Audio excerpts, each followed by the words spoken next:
Courez Bezrat Hashem à la réussite, au Zivugagun Bekarov, Bezrat Hashem, de Naomi Haya Bat Miriam.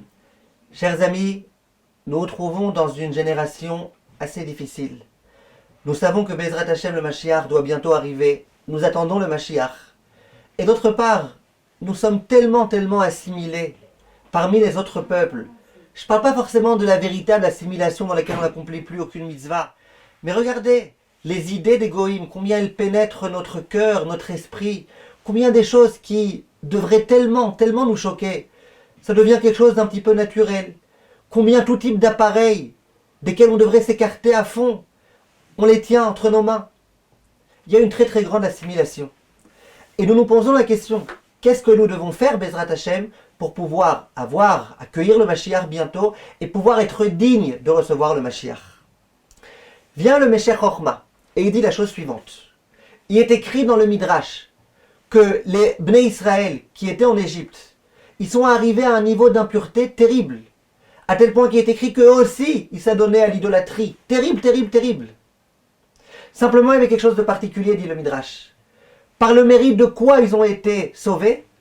Shelo Shinu et Shemam, ils n'ont pas changé leur nom, ils n'ont pas changé leur langue, ils n'ont pas changé leur tenue vestimentaire. Ça veut dire que les barrières, ils y ont tenu. C'est vrai que la Torah elle-même, ils l'accomplissaient plus. Mais au moins les barrières que Chachamim ont fixées. Attention, on parle dans telle langue. Attention, on s'écarte des autres. Attention, le juif, il a une façon particulière de s'habiller. Une façon particulière de parler. Tout ça, c'est quelque chose qui s'est maintenu. C'est quelque chose qui est resté.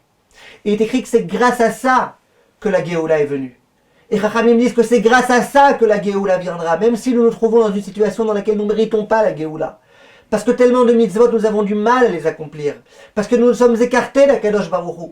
Mais si nous faisons attention, Bezrat Hashem, aux Seyagim, aux Gdarim, aux barrières qui font de nous le peuple juif, aux barrières qui nous séparent des non-juifs, là la Géoula pourra Bezrat Hashem venir. Voilà ce que Chachamim enseigne.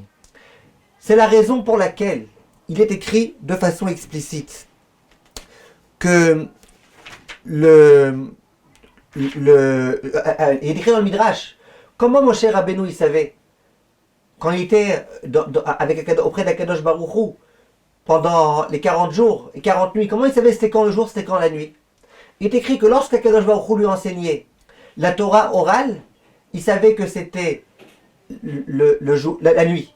Lorsqu'il lui enseignait la Torah écrite, il savait que c'était le jour. Et de là, les décisionnaires veulent dire, tu vois de là que la Torah écrite, il ne faut pas étudier la nuit, etc.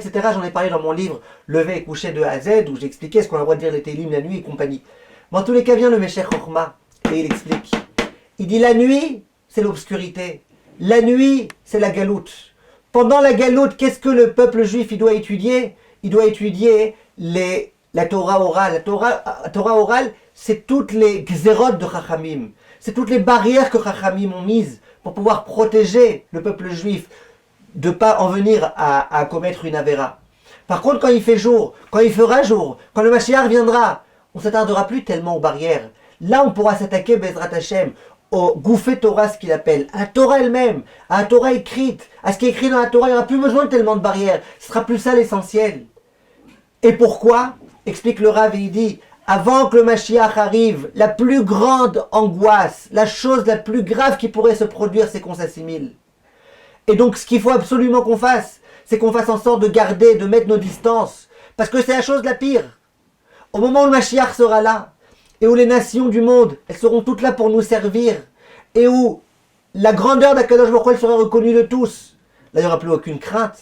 Il n'y aura plus aucune crainte que le peuple juif veuille s'assimiler. Si déjà il y en a qui veulent s'assimiler, entre guillemets, c'est eux qui voudront s'assimiler à nous. Là, il n'y aura plus aucune inquiétude. Là, on n'aura plus besoin de mettre tellement de barrières entre nous et eux. Mais ces barrières-là, elles sont urgentes. En ce moment, alors que la Géoula n'est pas encore venue. Et le Rabbi conclut et dit, c'est ce qui est écrit dans notre verset. Il est écrit, à propos de la Makat Bechorot, au moment où Kadosh Baruch Hu, il va tuer les premiers-nés. Lo tetsu ish mi petar beto ad boker. Vous les juifs, ne sortez pas de chez vous jusqu'au matin. Au matin, le matin, ça fait allusion au jour qui se lève, à la rédemption qui arrive, au Mashiach qui se révèle à nous. Tant que le Mashiach n'est pas venu, ne sortez pas de chez vous. Restons enfermés avec nos coutumes, avec nos barrières, avec ce qui fait de nous le peuple juif. Faisons en sorte de ne pas nous mélanger aux autres. C'est ça la chose qui est tellement, tellement terrible. Restons entre nous. Et Bezrat Hashem, quand il y aura la journée qui viendra, on pourra sortir haut et fier. Il n'y aura plus aucune inquiétude que nous soyons complexés par la réussite des autres. Au contraire, c'est eux qui seront complexés par notre grandeur et qui seront là pour nous servir. Kolto, mes chers amis.